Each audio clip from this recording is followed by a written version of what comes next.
Picture this.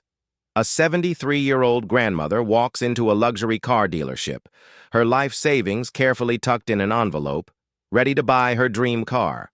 Within minutes, she's being followed around like a criminal, ignored by salespeople, and treated like she doesn't belong. The staff whispers behind her back, making cruel assumptions about her ability to afford anything on their lot. But what none of them realized was that this woman held a secret so powerful it would turn their world completely upside down in a matter of seconds. By the end of this day, careers would be destroyed, lives would be changed forever, and one shocking revelation would prove that you should never judge someone by their appearance. What happened next will leave you speechless. Dorothy Williams had always believed that respect was something you earned through a lifetime of hard work, kindness, and perseverance. At 73 years old, she had certainly earned hers. For 47 years, she had taught third grade at Roosevelt Elementary School in downtown Atlanta, touching the lives of thousands of children who would grow up to become doctors, teachers, engineers, and community leaders. Her modest apartment was filled with thank you cards from former students, pictures from graduations she'd attended, and small gifts that reminded her why she'd chosen education as her calling. Dorothy wasn't wealthy by most standards, but she was comfortable. She had saved every penny she could throughout her teaching career, living frugally and investing wisely. Her late husband, James, had left her a small life insurance policy when he passed 5 years earlier, and combined with her teacher's pension and a modest inheritance from her parents' farm, she had managed to accumulate a nest egg that would surprise most people who knew her. She drove the same reliable Honda Civic she'd purchased 15 years ago, lived in the same apartment for over 2 decades, and shopped at discount stores not out of necessity, but out of habit. Dorothy had grown up during a time when every dollar mattered, when her family picked cotton to make ends meet, and when education was her only ticket to a better life. Those lessons had stuck with her, even as her financial situation improved over the years. But there was one dream Dorothy had harbored for most of her adult life: to own a luxury car. Not for status or to impress anyone, but simply because she had always admired their craftsmanship, their smooth rides, and their elegant designs. She would sometimes slow down when passing high-end dealerships, admiring the sleek vehicles in their showrooms. James used to tease her gently about her fancy car dreams, promising that someday they'd walk into one of those dealerships together. That someday never came for James, but Dorothy had decided it was time to make the dream a reality for herself. The decision hadn't been easy. At her age, many people might consider it frivolous to spend such a significant portion of her savings on a car. But Dorothy had no children of her own to leave an inheritance to, and she reasoned that she had worked hard enough and long enough to enjoy something special while she was still healthy enough to appreciate it. Her doctor had recently given her a clean bill of health, and she felt energetic and optimistic about the years ahead. She had done her research meticulously, as any good teacher would. Dorothy spent weeks reading reviews, comparing models, and learning about different luxury brands. She had narrowed her choice down to a specific model, a sleek sedan that had received outstanding safety ratings and reviews for reliability. She knew exactly what color she wanted, what features were important to her, and what she was willing to spend. The envelope containing her cashier's check for $68,000 represented more than just money to Dorothy. It represented decades of sacrifice, careful planning, and delayed gratification. It represented the value she placed on education. Having put herself through college when segregation was still legal and opportunities for Black women were scarce, it represented her resilience in building a life of dignity and purpose, despite the obstacles she had faced. Dorothy had chosen Morrison Luxury Motors on the wealthy north side of town specifically because of their reputation. Their advertisements promised white glove service and an experience as refined as our vehicles. The dealership's website featured testimonials from satisfied customers praising their knowledgeable staff and commitment to excellence. Dorothy had even driven past the showroom a few days earlier, noting its pristine appearance and the impressive array of vehicles on display. She had prepared for this day like she used to prepare for the first day of school each year, with excitement, nervous energy, and careful attention to every detail. Dorothy had chosen her outfit thoughtfully. A navy blue dress that was professional yet comfortable, her good pearls that James had given her for their 20th anniversary, and sensible walking shoes since she expected to be on her feet examining different vehicles. The morning of her visit, Dorothy felt a familiar flutter of anticipation in her stomach. It was the same feeling she used to get before parent-teacher conferences or school board presentations, a mixture of excitement and determination. She double-checked that she had everything she needed: her driver's license, insurance information, the cashier's check, and a folder containing her research on the vehicle she wanted to purchase. As she drove her aging Honda toward Morrison Luxury Motors, Dorothy couldn't help but smile at the irony. Here she was, a retired teacher from humble beginnings, about to walk into one of the most exclusive car dealerships in the city with enough cash to buy whatever she wanted. She thought about how proud James would have been, how amazed her parents would have been to see how far their granddaughter had come. But as Dorothy pulled into the dealership's parking lot, surrounded by gleaming luxury vehicles worth more than most people's annual salaries, she noticed something that made her pause. She was the only black person in sight, not just among the customers examining cars, but apparently among the staff as well. Through the large windows, she could see well-dressed salespeople talking animatedly with prospective buyers, all of whom appeared to be white and affluent. For just a moment, Dorothy felt a familiar knot form in her stomach.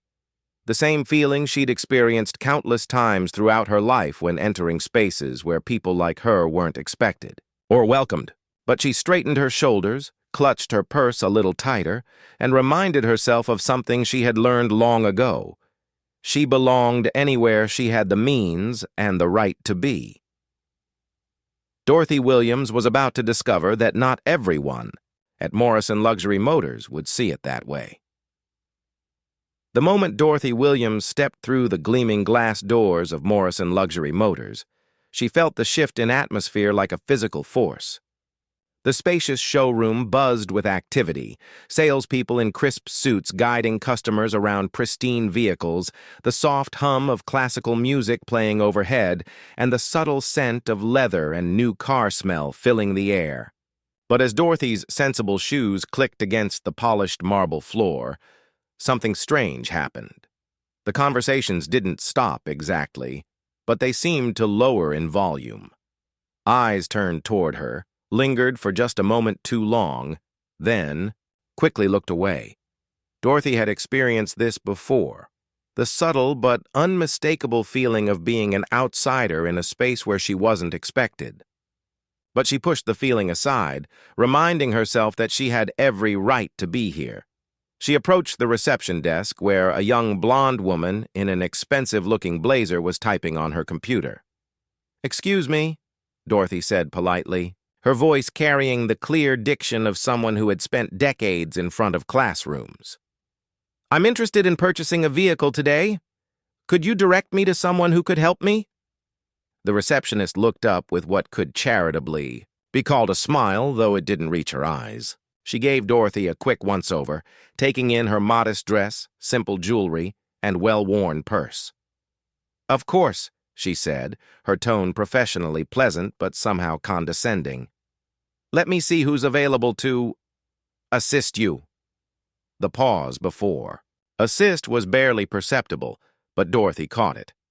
She had taught children long enough to recognize when someone was choosing their words carefully, usually to avoid saying what they really meant. The receptionist made a brief phone call, speaking in hushed tones. Dorothy couldn't make out the words, but she noticed the woman glancing in her direction several times during the conversation. After hanging up, the receptionist's smile became even more strained. "Someone will be with you shortly," she said. then immediately returned to her computer screen, effectively dismissing Dorothy from her attention. Dorothy found herself standing alone in the middle of the showroom, surrounded by cars that cost more than most people's annual salaries. She decided to use the waiting time productively, walking over to examine the exact model she had researched. A stunning silver sedan that gleamed under the showroom lights. She peered through the windows, admiring the leather interior and advanced dashboard technology. This was exactly what she wanted. Minutes passed. Dorothy noticed that other customers who had arrived after her were being greeted warmly and immediately paired with salespeople. A well-dressed couple in their 50s was already test-driving a luxury SUV. A young man in an expensive suit was deep in conversation with a salesperson about financing options for a sports car that cost nearly twice what Dorothy planned to spend. But Dorothy continued to wait. She pulled out her phone to check the time. 15 minutes had passed since she'd spoken to the receptionist. Around her, the showroom continued its bustling activity, but it was as if she had become invisible. Salespeople walked past her without making eye contact, their attention focused on other customers or seemingly urgent paperwork. Finally, a man in his 30s approached her. Unlike the other salespeople, his suit seemed slightly less expensive, his smile less confident. Dorothy would later realize that he was probably the newest member of the sales team, the one who got assigned the customers nobody else wanted to deal with. "Ma'am, I'm sorry to keep you waiting," he said, though his apology sounded rehearsed. "I'm Brad. I understand you're looking at cars today?" The way he said "looking" suggested he didn't expect her to be buying anything. Dorothy straightened her shoulders and extended her hand for a professional handshake. "Yes, I'm Dorothy Williams. I'm interested in purchasing this model," she said, gesturing toward the silver sedan. "I've done extensive research, and I'm prepared to make a purchase today." Brad's eyebrows rose slightly, as if the concept of Dorothy making a purchase was surprising. "Well, let's take a look at what you might be interested in," he said, completely ignoring her specific mention of the sedan. Instead, he began walking toward the back corner of the showroom, where the older, less expensive models were displayed. "Actually," Dorothy said firmly, not moving from her position, "I'm interested in this specific vehicle right here." Brad stopped and turned back, his expression shifting to something between confusion and mild irritation. "Ma'am, that's a premium model. The starting price is in the high $60,000 range, and that's before any additional features or packages." Dorothy felt a familiar heat rising in her chest, the same feeling she'd experienced when parents questioned her teaching methods or when administrators underestimated her capabilities. "I understand the pricing," she said evenly. "I've done my research and I'm prepared to purchase this vehicle today with cash." The word cash seemed to hang in the air between them. Brad's expression shifted through several emotions: surprise, skepticism, and something that looked uncomfortably like suspicion. "Cash?" he repeated, as if she had said something in a foreign language. "Yes, cash. I have a cashier's check for the full amount." Brad glanced around the showroom, and Dorothy noticed him making eye contact with another salesperson across the room. Some kind of silent communication passed between them, a raised eyebrow, a slight shrug, something that made Dorothy feel like she was being discussed without being included in the conversation. "Well," Brad said finally, "why don't we start by taking a look at your credit situation and see what kind of financing options might work for you?" Dorothy felt her patience beginning to fray.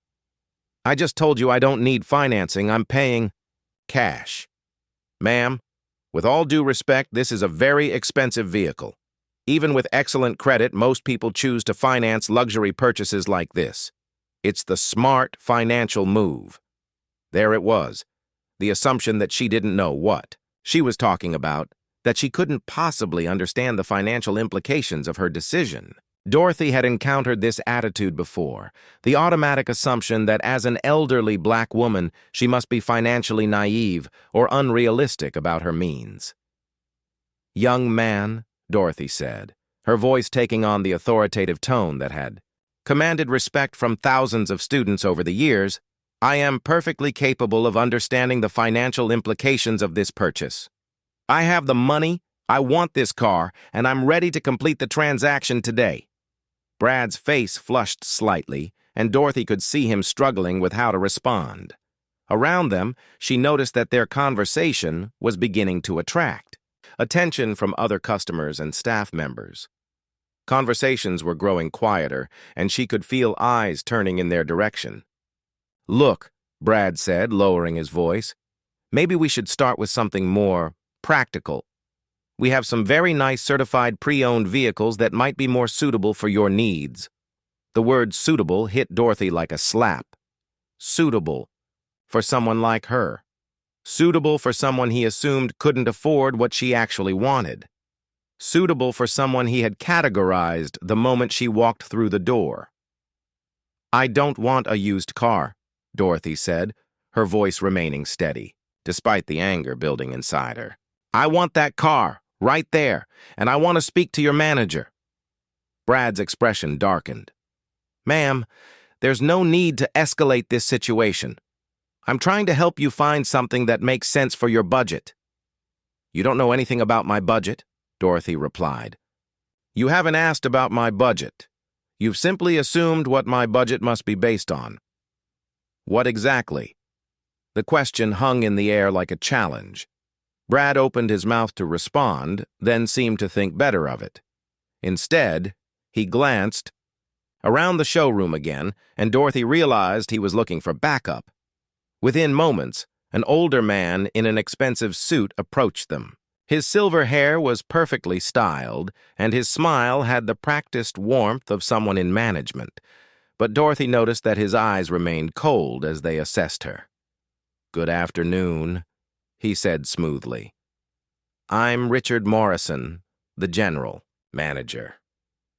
Brad mentioned you had some questions about our inventory." Dorothy noticed immediately that he had framed the situation as her having questions, not as her being a serious buyer who was being poorly served. "Mr. Morrison, I'm Dorothy Williams. I came here today to purchase that sedan," she said, pointing again to the silver car. "I have a cashier's check for the full purchase price, but your salesman seems more interested in discussing why I shouldn't buy it than in completing the sale." Morrison's smile never wavered, but Dorothy caught a flicker of something in his eyes, surprise, perhaps, or calculation. "Well, Mrs. Williams, we certainly appreciate your interest in our vehicles. However, I should mention that the particular model you're looking at has some additional features that bring the price point to just over $75,000. It's quite an investment." Another assumption about her financial limitations. Another attempt to steer her away from what she wanted. Dorothy reached into her purse and pulled out the envelope containing her cashier's check. "Mr. Morrison, this envelope contains a cashier's check for $68,000.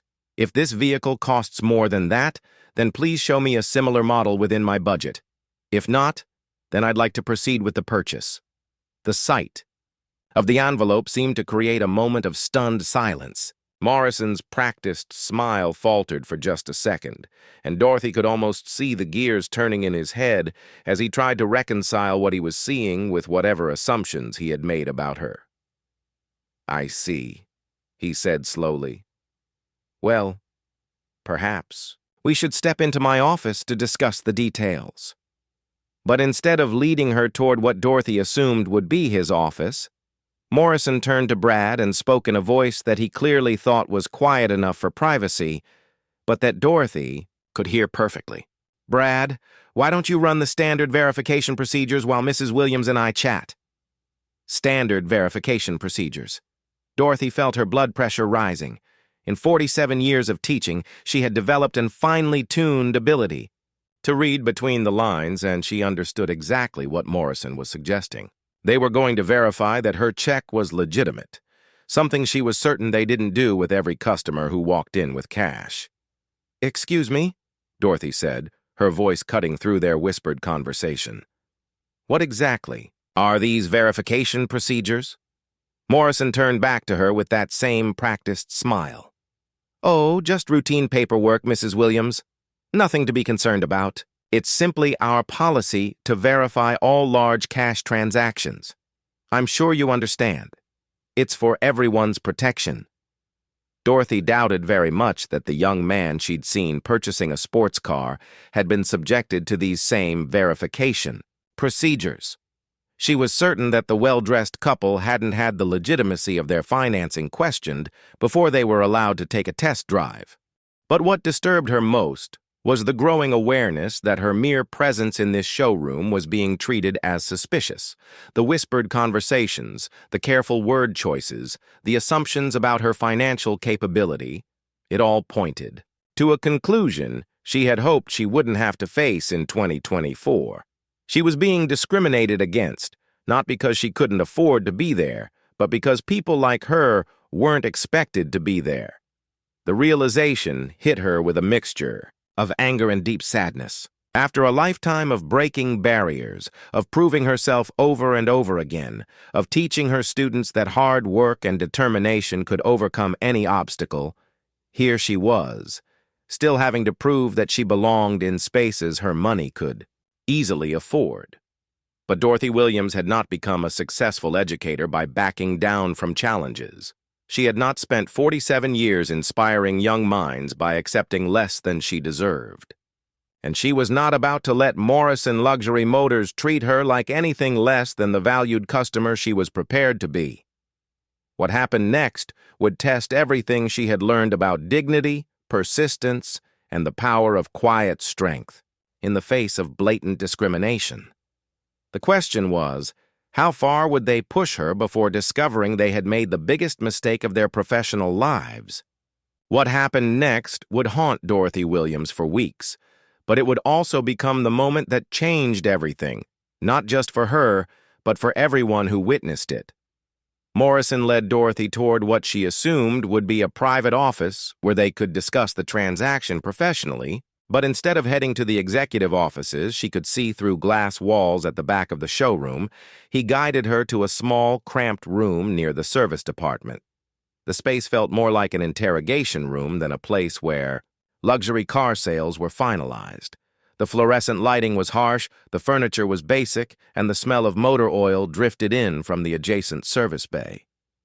Dorothy's alarm bells were ringing, but she maintained her composure. She had dealt with difficult situations before, and she was determined to complete her purchase despite the obstacles being thrown in her path. "Please have a seat," Morrison said, gesturing to a worn chair across from a metal desk. "This will just take a few minutes." But minutes turned into something much longer and much more humiliating. Brad returned with what he called the paperwork, but Dorothy quickly realized this wasn't standard purchase documentation.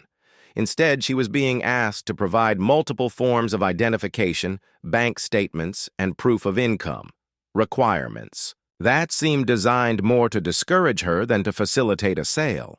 "Mr. Morrison," Dorothy said, her patience finally wearing thin, "I've purchased cars before.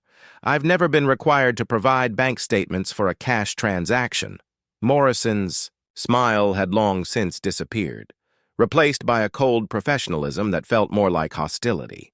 "Mrs. Williams, I'm sure you can understand that with the current economic climate, we have to be very careful about large cash transactions. There are federal regulations we need to follow." Dorothy knew enough about federal regulations to understand that what Morrison was describing didn't exist, at least not for legitimate cashier's checks from established banks. But what disturbed her more was what happened next. Without her permission, Morrison picked up her envelope and began examining the cashier's check with a magnifying glass, holding it up to the light as if he were a forensic expert examining evidence. The gesture was so blatantly suspicious, so openly disrespectful, that Dorothy felt her face flush with embarrassment and anger. "Sir, that check is from First National Bank. You can call them to verify it if you have concerns about its legitimacy." "Oh, we intend to," Morrison replied, his tone suggesting that he fully expected the check to be fraudulent. What happened next crossed every line of professional conduct Dorothy could imagine. Morrison left the room with her check, and through the thin walls, she could hear him making phone calls. But he wasn't calling the bank to verify the check. Instead, she heard fragments of conversations that made her blood run cold. Elderly black woman claiming to have $68,000 in cash. Acting suspicious when we asked standard questions. Might want to have someone take a look at this situation. Dorothy realized with growing horror that Morrison wasn't just questioning the legitimacy of her money. He was calling the police. She sat in that cramped, humiliating room for nearly 45 minutes, watching through the small window as other customers came and went, completing purchases, test-driving vehicles, being treated with the respect and courtesy she had been denied from the moment she walked through the door. Each minute that passed felt like an eternity. Each whispered conversation she overheard felt like another blow to her dignity. When Morrison finally returned, he wasn't alone. Behind him stood a police officer, his hand resting casually on his utility belt, his expression stern and businesslike. Dorothy's heart began racing, not from guilt, she had done nothing wrong, but from the profound humiliation of being treated like a criminal for the simple act of trying to spend her own money. "Mrs. Williams," Morrison said, his voice now carrying an edge of barely concealed satisfaction, "Officer Patterson here has some questions for you." The police officer stepped forward, his presence filling the small room with an intimidating authority. "Ma'am, we've received a report about a suspicious financial transaction. I'm going to need to see some identification and ask you a few questions about where this money came from." In that moment, Dorothy felt something break inside. Not her spirit that remained unbroken, but something deeper. A faith she had carried for 73 years that progress was real, that the world her students would inherit would be better than the one she had grown up in, that the lessons she had taught about equality and justice actually meant something in practice. Here she was, a retired educator who had dedicated her life to serving her community, being interrogated by police for the crime of having money while black. The irony was almost too bitter to bear. She, who had spent decades teaching children that they could achieve anything through hard work and education, was being treated like a criminal for having achieved exactly that. "Officer," Dorothy said, her voice steady despite the trembling she felt inside. "I am a retired teacher. This money represents my life savings. I came here to purchase a car, not to commit a crime." But the questions continued. Where did the money come from? How did a retired teacher accumulate so much cash? Did she have documentation proving the source of her funds? Each question felt like an accusation. Each demand for proof felt like a presumption of guilt. Dorothy provided every piece of documentation they requested. Her teacher's pension statements, her late husband's life insurance paperwork, her bank records showing the gradual accumulation of savings over decades of careful financial management. She answered every question with the patience of someone who had spent a lifetime explaining complex concepts to skeptical audiences. But nothing seemed to be enough. Morrison and the officer huddled in whispered conversations, occasionally glancing back at her as if she were an exhibit in a museum rather than a human being deserving of basic respect. The breaking point came when Morrison returned to the room with what he claimed was the result of his verification process. "Mrs. Williams," he said, his tone now openly condescending, "while your check appears to be legitimate, I'm afraid we've decided that this particular vehicle might not be the right fit for someone in your situation." Her situation. Dorothy understood perfectly what he meant, and the euphemism hit her like a physical blow. Her situation wasn't her age, her financial status, or her needs as a customer. Her situation was the color of her skin. "What exactly is my situation, Mr. Morrison?"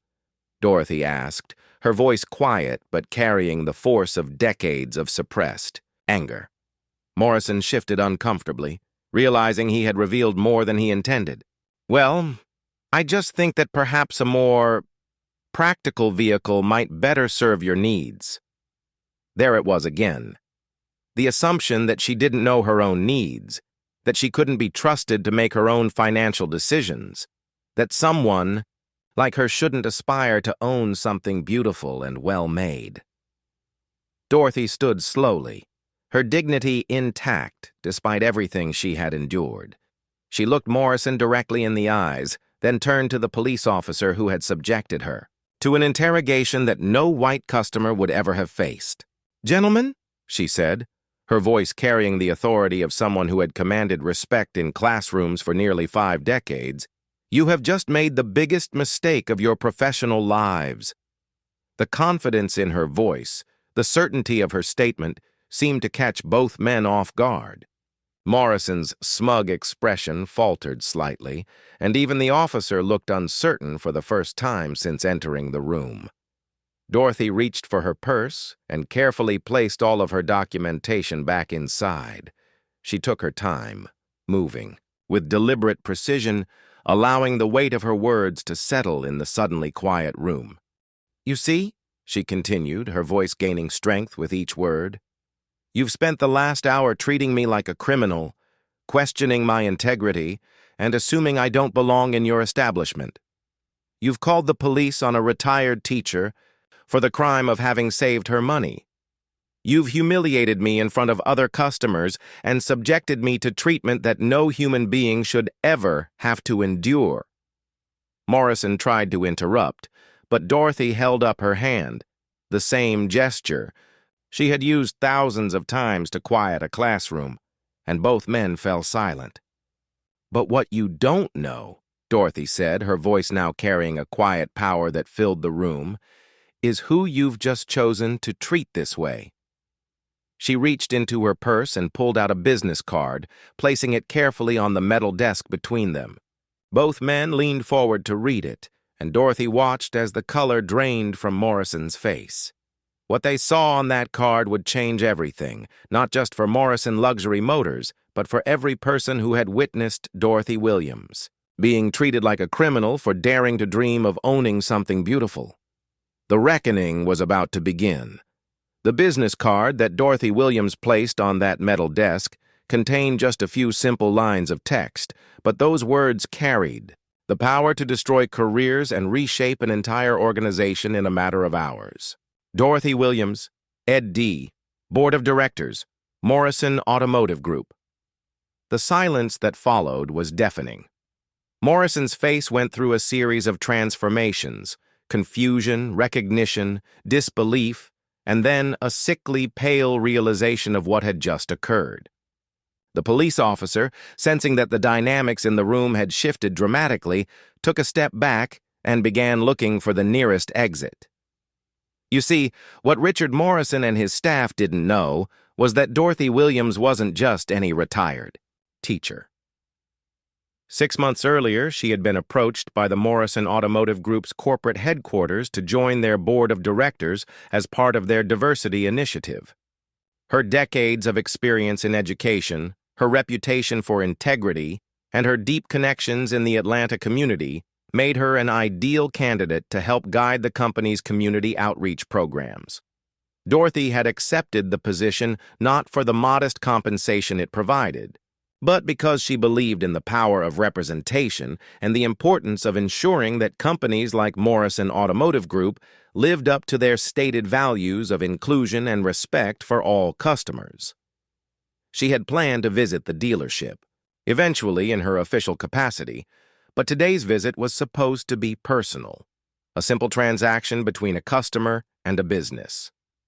Instead, it had become the most damaging undercover investigation in the company's history. Morrison stammered as he tried to process what was happening. "Mrs. Williams, I had no idea. If we had known who you were—" "Stop right there," Dorothy said, her voice cutting through his attempted apology like a blade. "If you had known who I was?"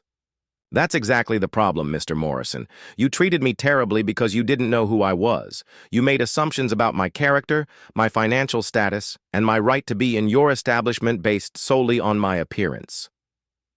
The truth of her words hung heavy in the air. Morrison had just revealed the core of his prejudice: that respect and courtesy were conditional, dependent on status and recognition rather than basic human dignity. "But Mrs. Williams," Morrison continued desperately, "surely you understand that we have protocols to follow, security measures that—" "Did you call the police on the young man who purchased the sports car?" Dorothy interrupted. "Did you require bank statements from the couple who test drove the SUV? Did you question the legitimacy of their funds or examine their payment methods with a magnifying glass?"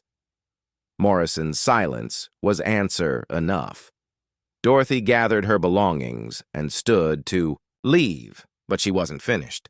"Officer Patterson," she said, turning to the policeman who had been called to investigate her alleged crime of shopping while black, "I want you to think carefully about what just happened here. You were called to intimidate a law-abiding citizen whose only offense was having money that someone decided she shouldn't have. I hope that troubles you as much as it should." Officer Patterson, clearly uncomfortable with his role in the situation, mumbled something about following up on reports and quickly left the room. What happened next unfolded with the swift precision of consequences finally catching up with actions. Dorothy's first call was to the corporate headquarters of Morrison Automotive Group. Her second call was to her attorney. Her third call was to the local news station where her former student, Marcus Johnson, had become an investigative reporter. Within 72 hours, the story of Dorothy Williams and Morrison Luxury Motors had become national news. The security cameras that Morrison had hoped might provide evidence of Dorothy's alleged suspicious behavior instead captured every moment of her humiliation in crystal-clear detail. The footage showed a dignified elderly woman being treated. Like a criminal, her documentation being scrutinized as if she were a fraud, and her simple request to purchase a car being met with suspicion and hostility. The public response was immediate and overwhelming. Social media exploded with outrage, with hashtags like "Dorothy deserves better" and "Respect all customers" trending nationwide. Former students of Dorothy's came forward with testimonials about her character, her dedication, and her impact on their lives. Community leaders, civil rights organizations, and even competing car dealerships spoke out in support of her and in condemnation of Morrison's treatment. But perhaps the most powerful response came from the thousands of ordinary people who shared their own stories of similar treatment.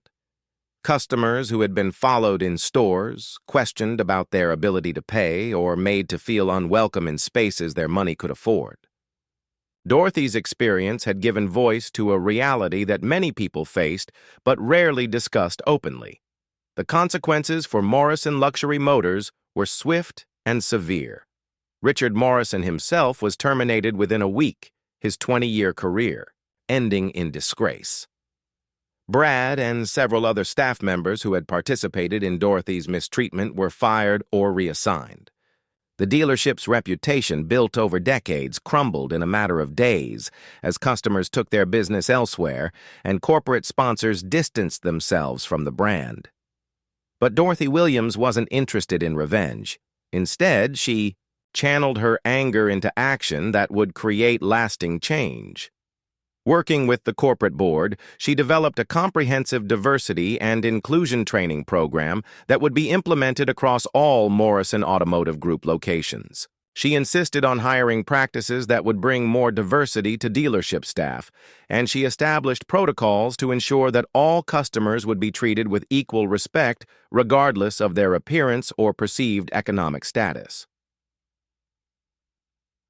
Most importantly, Dorothy used her platform to start a broader conversation about the assumptions we make about people based on their appearance, their age, their race, or their perceived social status. She spoke at conferences, universities, and community events, sharing her story not as a victim, but as an educator helping others understand the real-world impact of unconscious bias.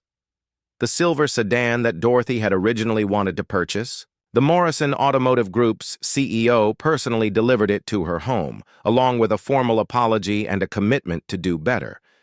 But by then, Dorothy had realized that the car itself had never really been the point. The point was dignity, respect, and the fundamental right to be judged by one's character and actions rather than by the color of one's skin. Dorothy Williams' story resonates because it reveals a truth that many prefer to ignore, that racism in 2024 is often subtle, polite, and clothed in seemingly reasonable explanations. It doesn't always announce itself with slurs or overt hostility. Instead, it hides behind procedures and protocols, behind assumptions about who belongs where and who can afford what. Her experience reminds us that true equality isn't just about laws and policies. It's about the countless daily interactions that either affirm people's dignity or chip away at it. It's about the split-second judgments we make about others and the assumptions we carry without even realizing it. But Dorothy's story also proves something else, that quiet dignity and persistent courage can still overcome injustice. That one person willing to stand up and say, "This is wrong," can create ripple effects that change entire organizations and inspire others to examine their own behavior. Today, Dorothy Williams continues to serve on the Morrison Automotive Group board, and her influence has helped transform not just one dealership, but an entire company's culture. The training programs she developed have been adopted by businesses across multiple industries, and her advocacy has helped countless others who might otherwise suffer in silence. She drives her silver sedan with pride, not because of its luxury, features, or its status symbol, but because it represents something much more valuable: the victory of human dignity over prejudice, the power of persistence over discrimination, and the truth that respect should never be conditional on recognition. Dorothy Williams was judged by her appearance and found wanting by people who didn't know her worth. But in the end, those same people were judged by their actions and found lacking by a world that was watching. The question we must all ask ourselves is this: how many Dorothy Williams have we failed to see? How many times have our assumptions prevented us from recognizing the dignity and worth of every person we encounter? And what are we willing to do to ensure that no one else has to endure what she endured just to be treated with basic human respect? The answer to those questions will determine whether Dorothy's story becomes just another viral moment or the catalyst for the real change our society desperately needs. Like and subscribe, please.